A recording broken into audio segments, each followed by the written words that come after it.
Alright, what's up guys? My name is Zack, and today I am driving a 2026 Nissan Leaf Platinum Plus. Below me is a single electric motor powering this all-new generation of Nissan Leaf. The Nissan Leaf was the very first mass-market EV here in the United States back in 2010 for the 2011 model year. But now it is time for the Leaf to enter its third generation, and this is a completely new platform. Everything is brand new, nothing is shared with the outgoing model, and so today we're going to figure out if that's a good or bad thing. But if you'd like to submit your own vehicle and have it reviewed here on the channel, you can head on over to my website, zackpradel.com/submit. It's a quick and easy submission form. It takes under a minute to fill out, and I come out to you. And if you'd like to see all my videos weeks or sometimes months in advance, you can head on over to my Patreon for only $5 a month.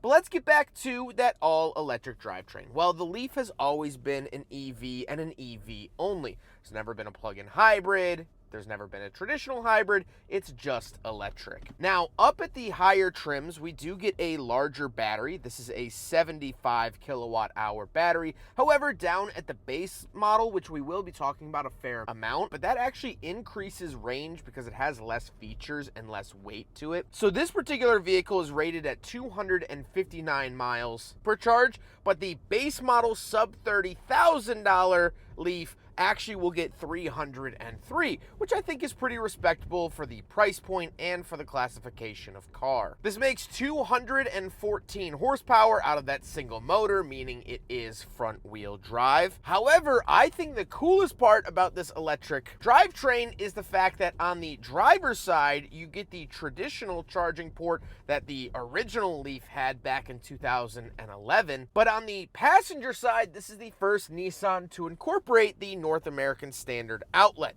So you actually get two different charge points in the vehicle, which is fantastic, and it is going to fill your charging needs, which is wonderful. I've never seen this on a car, having two different ports on either side, but I think this needs to become the standard because Nissan said themselves there's a lot of legacy Leaf owners that have the charger already built into their garage, and they didn't want to alienate those people that have already spent so much money getting a charger put in.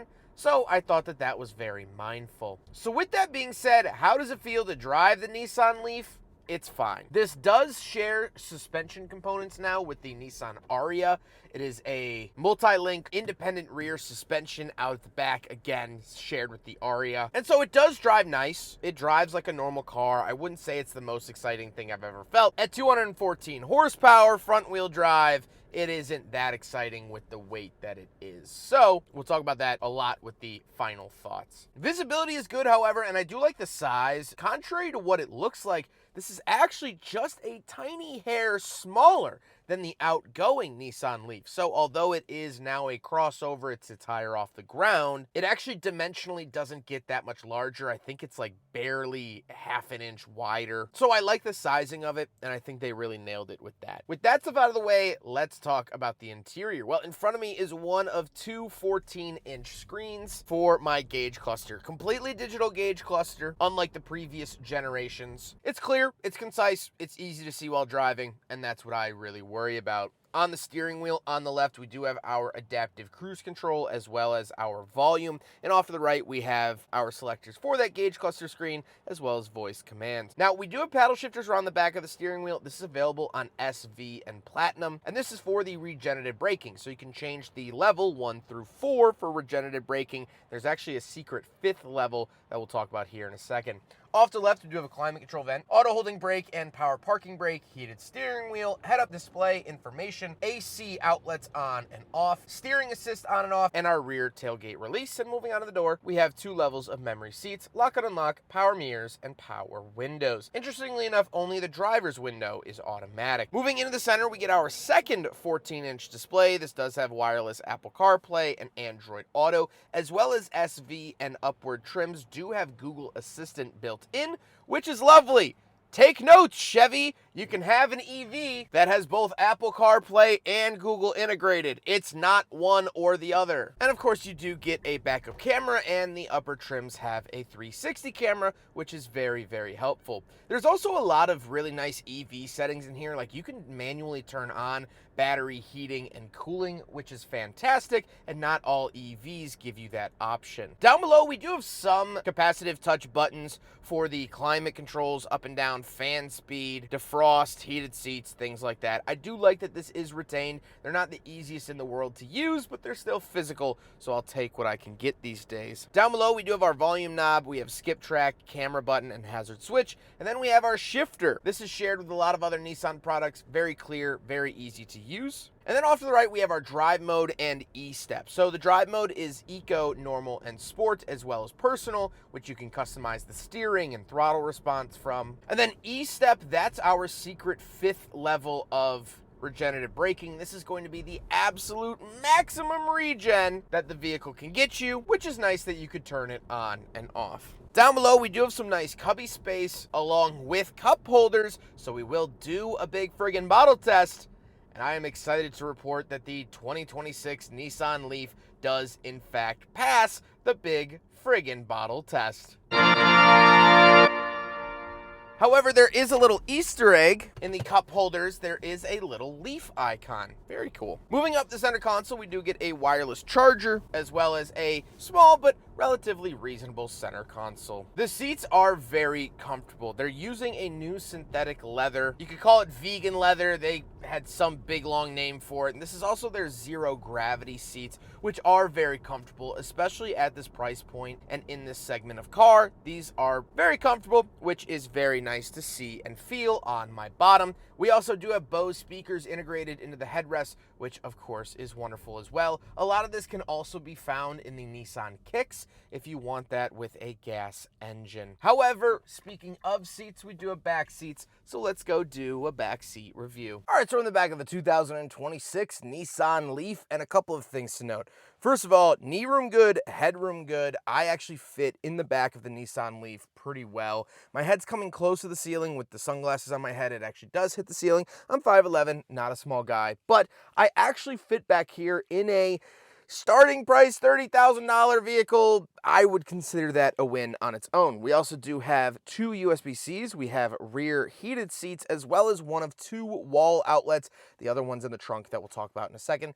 We also can talk about this roof. It does have a digital sunshade, which is very, very cool. And they left an Easter egg. When you open it, it actually has Leaf right here, and it will cause a shadow on the seats in the back seat during the sun that will actually read Leaf on the seats. Kind of a cool little thing there. I love these digital sunroofs, whatever you want to call them. Very, very cool, and you can open it all the way. I just had it halfway down so you can see the Leaf. There you go. So I'll show that one more time, closing up.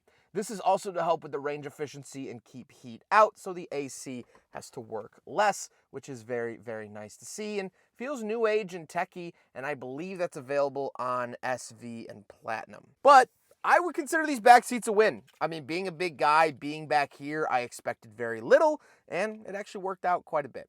Let's hop into the very back. We'll take a quick look at the trunk and cargo space, and then we'll talk about the looks. All right, around the back of the 2026 Nissan Leaf, we do have a power-operated tailgate, which is lovely to see. And once we are back here, not all the space in the world, but still a good fair amount. This is our second wall outlet I mentioned that we had on board. You can come down here and get some added storage as well. You get a little light, some storage cubbies down to the left and right, and you do have a spot for a privacy cover. This particular vehicle just doesn't have it, but there you go. That is the rear trunk space of the Nissan Leaf. I wouldn't say it's industry leading. I'm not saying this is a new frontier for storage, but it actually works well. It's livable, and definitely more than like a little hatchback or more than, you know, a Versa and things like that. So very nice to see. We can come up here. We have the tailgate closing as well as the locking button. So we'll just put it down for now. Nice, smooth, calm, and collected from Nissan.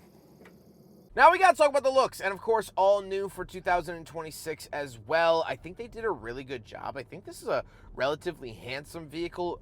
mostly the back end. I think the back tail section, the way it swoops, is actually very, very attractive, and it looks good. You know, I would be happy to see this parked in my driveway, or more realistically, I'm probably going to try to get my mom to buy one of these in the next year or so when her current lease is up. So I think she'll be happy with this, and I think it works really well. One really cool thing about the design is the taillights. It has this really cool infinity graphic to it, and that's actually an Easter egg on its own. It's a 2 and then a 3. You'll see that on the charge door. You'll see that throughout the rest of the car, 2 and then 3. That actually means Nissan, because in Japanese, 2 is pronounced ni and 3 is pronounced sun. So they actually used to race touring car championships with the number 23. It's always kind of been Nissan's lucky number because it literally is pronounced Nissan. So you'll see that 2 and then 3 throughout the vehicle, which I like as a little touch. With all of that being said,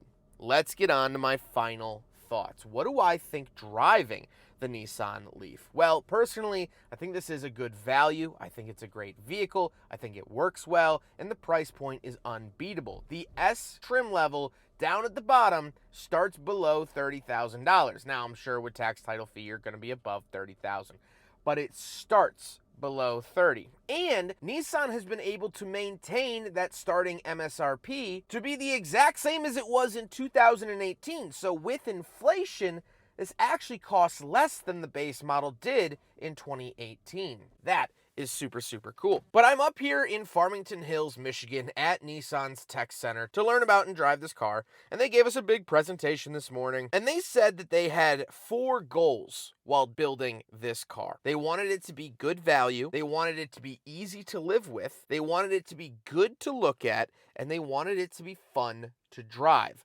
So I figured today we would go through that checklist and see what hit and what they missed. Starting off with value, I definitely believe that the value is there. At the base model, the value is 100% there. Once you get up here, this is almost a $40,000 SUV. The value's questionable. I would say it's on par in terms of features and all that stuff with the Ioniq 5, which is well into the 40s. I drove a limited at, I believe, 43 or 45,000. So up here, it's questionable, but down at the base, 100%, it's the best EV value you can find right now. Is it easy to live with? Also, yes, I think they hit the nail on the head with this one as well. The door handles do suck into the door. I think that's the only livability issue. You have dual charging ports, so it's going to be able to be charged wherever you are or wherever you want to be. The shifter is physical buttons. There's an on-off button, so it's not like some new EVs where you get in and it's like, oh, is it on? Is it off? You press the brake, and then it's this, and then it's that. It runs and drives like a traditional car. It has good hatch space. It's very, very practical. It's ergonomic and it's easy to drive. So I would say they did that very well. Is it good to look at? I think so. I don't overly love the front end, but I think the tail end is very handsome. I like how it's kind of chopped off. I don't know. Personally, I would love to hear like an angry growling 2-liter turbo under the hood, because that tail end just like looks very sporty and like very like, you know? I don't know. But I think it is very good to look at. And the last one is it fun to drive? This is the only one where I'm like, It's, you know, electric car quick. It has that instant torque. It's entertaining enough, but there's definitely a lot of EVs that drive a lot better. It's fine. Much like a ham sandwich is a fine pick for lunch, but it's not going to be my first pick when I'm wanting something good to eat. It does the job. It performs well enough, but would I categorize this as fun to drive? Not really. But again, you know, that value's there. It's good to look at. It's good to live with. I will gladly take 3 out of those 4. I hope you guys enjoyed the video. Huge thank you to Nissan for bringing me up here to Farmington Hills, Michigan to drive their new Nissan Leaf. I was so excited to drive this. I've driven now every generation of Leaf, and I do have to say this is such a wonderful entry to that name and to that legacy. I'm excited to see where Nissan pushes it because I think they're headed in a good direction. But I hope you guys enjoyed the video. Don't forget to rate the video, comment on the video, and subscribe if you really liked it. Take care, guys.